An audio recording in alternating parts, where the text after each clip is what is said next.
Indian education system के बारे में आपका क्या सोचना है? क्योंकि राइट। मतलब आप ना मतलब ऐसे आए हो कि मतलब आप नॉर्मल एक पढ़ाई करके आए जी। हो, आप प्रॉपर फेल भी हुए हो, फिर आपने स्पेशल चीज़ें भी की हैं, जी। तो आपने स्पेशल कर लिया, जी। आपका माइंड वहाँ चला गया, जी। हर किसी का नहीं जाता। जी।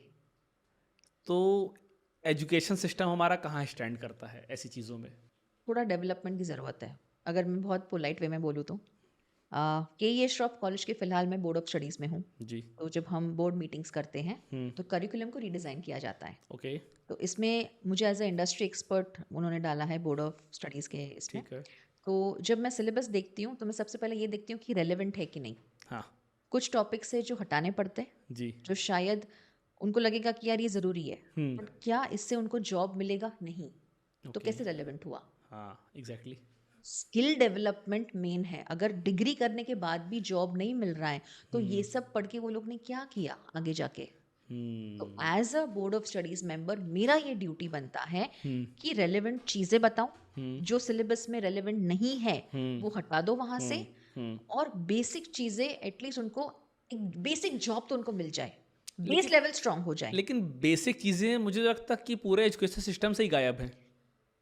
वो देखिए तो मतलब अगर एक आप नॉर्मल ग्रेजुएशन बंदे को देखो, नॉर्मल ग्रेजुएशन बंदे को पर्सनल फाइनेंस के बारे में कुछ नहीं पता। करेक्ट, नॉर्मल ग्रेजुएशन बंदे को इंडियन लॉ के बारे में कुछ नहीं पता, लीडरशिप के बारे में नहीं पता, लीडरशिप के बारे में कुछ नहीं पता, पब्लिक स्पीकिंग के बारे में नहीं पता, कुछ नहीं पता, स्किल्स ज़्यादातर नहीं सिखाए जाते, नहीं सिखाए वो जाते। सबसे मिसिंग है। राइट। सोचना कैसे है, कुछ नहीं वो तो पता। बिल्कुल ही नहीं है हाँ। उसमें, राइट? एंड जो ये केस स्टडीज़ भी हम देखते हैं हाँ। स्कूल्स में, हुँ। मुझे लगता है कि instead of giving big big names, hmm. Basic names पहले दे दो, हुँ। उसको ना स्टेप बाय स्टेप आगे ग्रो करवाओ। राइट। मैं ये नहीं कह रही कि उतना एस्पिरेशन नहीं होना चाहिए, आप हुँ। बड़े-बड़े नाम लो, it's good you get inspired, हुँ। बट उसको बेस स्टेप तो उसका स्ट्रॉन्ग करो। जब बहुत हायर लेवल का एस्पिरेशन हो जाता है ना, राइट। इंसान मेंटली एक्सेप्ट नहीं करता कि यार ये तो बड़े लोग इन लोग ने कर लिया, ये उसके लक अच्छे होंगे। तो हुँ। प्रैक्टिकलिटी पे उसको लेके आना है, वो बहुत मिसिंग है। बहुत मिसिंग है। एंड स्किल्स एंड कैसे सोचना, स्ट्रैटेजिक थिंकिंग। मुझे हुँ। बताइए कौन से ऐसे सब्जेक्ट्स है स्कूल या कॉलेज में जहाँ पे एक्चुअली सिखाते सोचना कैसे है? कोई नहीं। कोई नहीं। तो ये सारी चीजें अगर हम इनकॉर्पोरेट करें ना, ये हुँ। बहुत अच्छा डेवलपमेंट, बिकॉज यूथ ही कल का फ्यूचर है। हुँ। राइट। एंशियंट विजडम, मैं तो ये बोलूँगी रामायण, महाभारत, हुँ। अर्थशास्त्र, हुँ। ये सब का एटलीस्ट बेस होना चाहिए।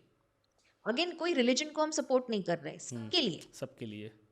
बट बेस हमारे जो रूट्स है, एंशियंट हुँ। विजडम है, हुँ। वो कहीं ना कहीं आप ग्लोबलाइजेशन में भी देख रहे हो। राइट। जो ग्लोबल ऑथर्स है वो एंशियंट विजडम से ही सिर्फ अच्छा इंग्लिश बोल के, अच्छा इंग्लिश लिख के वो सेम बता रहे हैं, बिल्कुल, बट है बिल्कुल। तो एंशियंट से ही ना। राइट। तो ये इंपॉर्टेंट है मेरे हिसाब से। पैसा कितना इम्पोर्टेंट है? पर्सनल चॉइस, अब उस लेवल पे और आना बाकी है। नहीं, ऐज़ इन मतलब आज आज के लेवल पे पैसा कितना इम्पोर्टेंट है? जितनी आपकी नीड्स हो। जितनी आपकी नीड्स हों। बट आपको नहीं पता ना कि आपकी नीड्स किस लेवल पे ग्रो करेंगी। Correct, correct. बिजनेस में तो इंपॉर्टेंट है ही, बिकॉज जितना आप उसको री इन्वेस्ट कर पाओ, आप बिजनेस और एक्सपैंड कर पाओगे। हुँ। तो I think I am still not the right person ये क्वेश्चन के लिए, ऑनेस्टली। ओके। बिकॉज मैं ये मानती हूँ कि जब तक मैं वो चीज़ अनुभव ना करूँ मैसिव लेवल पे, हुँ। तब तक मुझे उसके बारे में शाहरुख खान जी का डायलॉग है ना हाँ। कि become a philosopher only after you become rich. Right. ठीक है? तो ये सही बात है यार, मतलब उस लेवल पे आने के बाद मैं हाँ। बोलूँ तो वो ज़्यादा इफ़ेक्ट होगा, ओके। बिकॉज़ सिर्फ़ ज्ञान नहीं देना है, हुँ। जो अनुभव किया है वो बताना है। तो हुँ। पर हाँ, मेरे काफ़ी फाइनेंस, हमारे काफ़ी mutual finance content creator right, friends हैं, राइट, तो राइट, राइट। ये वो शायद जवाब दे पाएँ। बिल्कुल, बिल्कुल, बिल्कुल। लेकिन आज की डेट में मुझे लगता है कि शायद सिर्फ़ पैसे की इम्पोर्टेंस रह गई जी, है, बाकी सारी चीज़ें पीछे छूट गई हैं। जी, अभी एक पॉडकास्ट में मैंने एक गेस्ट से सवाल पूछा था जी, कि आपके लिए पैसा इम्पोर्टेंट है या इज़्ज़त? जी। तो उन्होंने बोला पैसा। मेरे लिए इज़्ज़त इम्पोर्टेंट है। मोर दैन दैट मेरे लिए इंटेलिजेंस ज़्यादा मायने रखता है। लेकिन लेकिन उन्होंने जो अपना काउंटर आंसर दिया था ना, जी, वो ऐसा था कि आप रतन टाटा को जानते हो? जी, रतन टाटा की रिस्पेक्ट करते हो? जी, अगर रतन टाटा के पास पैसा नहीं होता, आप उनको कैसे जानते? जी। कैसे आप उनकी रिस्पेक्ट करते? अलग परसेप्शन दिया। अलग परसेप्शन करेक्ट। दिया। करेक्ट मतलब उनका ये है कि मतलब अगर आप पर्टिकुलर किसी को जानते हो या पर्टिकुलर जी किसी की आप रिस्पेक्ट कर रहे हो, तो जी अगर उसके पास वो चीज़ नहीं होती, वो जी पैसा नहीं होता, मतलब जी मेनली पैसे से हम लोग जानते हैं लोगों करेक्ट को, करेक्ट तो आप कैसे उसकी रिस्पेक्ट करते? करेक्ट तो ये भी परसेप्शन था उनका एक। परसेप्शन था सी सबका अपना अपना पर्सनल चॉइस है अगर वो उन्होंने ये एग्जांपल दिया भी है तो he is right on his part मेरे लिए बिकॉज मैंने जिस तरीके की पढ़ाई की है हाँ। आई थिंक मेरे लिए सबसे इम्पोर्टेंट बुद्धि इंटेलिजेंस उसके बाद इंटेग्रिटी हम्म कम्स विद इज्जत of course hmm and last में जो आपने बोला पैसा बिकॉज यू नो पैसा हो ना हो वो सिचुएशनल है हम्म बट आपकी बुद्धि से वो पैसा आ भी सकता आ है भी सकता है। Right right right. बट पैसे होने के बावजूद भी अगर आप बेवकूफ़ बनते हो अगर आप मैनिपुलेट हो जाते हो तो वो पैसा किस काम का राइट। तो पैसे से आप किसी का ट्रस्ट खरीद नहीं सकते पैसे से जैसे आप इज्जत की बात कर रहे थे तो बिल्कुल वो म्यूचुअल रिस्पेक्ट बोलो या वो सारी चीज़ें बिल्कुल। मेरा पर्सनल चॉइस है हाँ मेरा बिल्कुल, पर्सनल सबका अपना अपना परसेप्शन है पर्सनल चॉइस है।